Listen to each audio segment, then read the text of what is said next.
Result വന്നാ മോളെ? പറയാത്ത വരുമ്പേ. ആ വരട്ടെ വരട്ടെ. ദൈവമേ.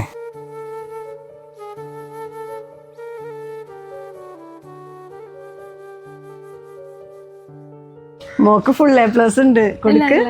റിസൾട്ട് വന്നാ മോളെ? കൺഗ്രാജുലേഷൻ കേട്ടാ. അവളുടെ എന്തായാലും നോക്കട്ടെ. മോനെ അപ്പുറത്തെ ആൻ്റെ റിസൾട്ട് വന്നല്ലോ. മോൻ്റെ വന്നില്ലേ? തോറ്റാ?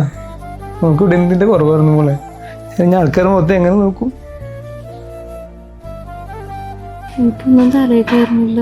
ഇത്രയും വട്ടം ഇത് പറഞ്ഞു തന്നിട്ട് മനസ്സിലാവണില്ലെന്നാ. എനിക്ക് പഠിക്കാനുള്ള ബുദ്ധിയില്ലെന്നാ തോന്നുന്നു. അങ്ങനെ പറഞ്ഞാൽ എങ്ങനെ ഒരാഴ്ച പോലും എന്റെ എക്സാമിന് എന്തേലും പറ്റി തോന്നിട്ടുണ്ടെങ്കിൽ പിന്നെ നിനക്ക് നിന്റെ അച്ഛനും മറ്റുള്ളവരെ ഫേസ് ചെയ്യാൻ പോലും പറ്റൂലട്ടാ.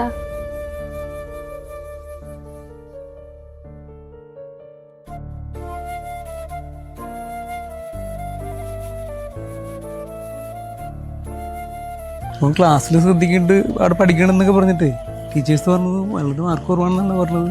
എനിക്ക് പഠിക്കാൻ കഴിവില്ലെന്നാ തോന്നുന്നത്. വല്ലതൊക്കെ പറ. ഞാൻ എത്ര കഷ്ടപ്പെട്ട് പഠിപ്പിക്കുന്ന അറിയാലോ. ഞാനെങ്ങാനും SSLC തോറ്റുപോയാലോ? എന്നാ പിന്നെ ജീവിച്ചിരുന്നിട്ട് കാര്യമില്ല. മോനെ മറ്റൊരു മുമ്പിൽ നാണം കെടുത്തല്ലിട്ട് എന്നാ.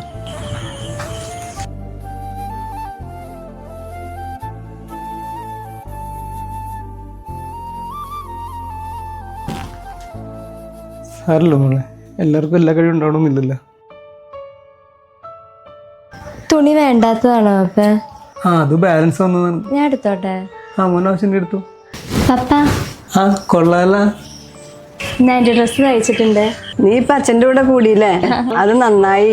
അങ്ങേർക്ക് നിന്നെയും കൊണ്ട് അങ്ങനെയെങ്കിലും ഒരു ഉപകാരം ഉണ്ടാവട്ടെ. അവളെവിടെ? എന്തിനാ?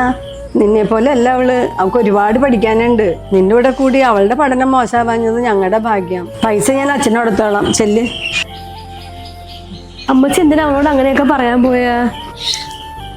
നീ അവിടെ പോയിരുന്ന് പഠിക്ക്.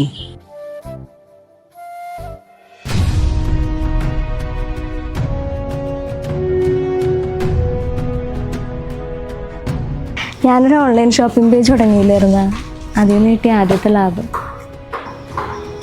ഒരു ദിവസം തന്നെ 10-200 ഓർഡേഴ്സാണ് വന്നെ. 2-3 പണിക്കാരും കൂടി വെക്കേണ്ടി വരും. എടാ, നാളെ എൻ്റെ പുതിയ ഷോപ്പിൻ്റെ ഓപ്പണിംഗ് ആണ്. ഇപ്പം എല്ലാവരും വരണേ. നിങ്ങൾ എന്തായാലും വരാട്ടോ. I am so happy for you. മോൾക്ക് ബുദ്ധിമുട്ടില്ലെങ്കിൽ മോളുടെ ഷോപ്പിൽ എന്തെങ്കിലും ജോലി കൊടുക്കാൻ പറ്റുമോ? നിൻ്റെ ക്വാളിഫിക്കേഷൻ പറ്റിയൊരു ജോലി ഷോപ്പിൽ നിലവിൽ അക്കൗണ്ട്സിൽ ഒരു വേക്കൻസി അവൈലബിൾ ഉള്ളൂ. നിനക്ക് ഓക്കെ ആണെങ്കിൽ പറ. 25K ആണ് ഞാൻ പ്ലാൻ ചെയ്തത്. പക്ഷെ നീ ആണെങ്കിൽ 30,000 ഞാൻ തരാം.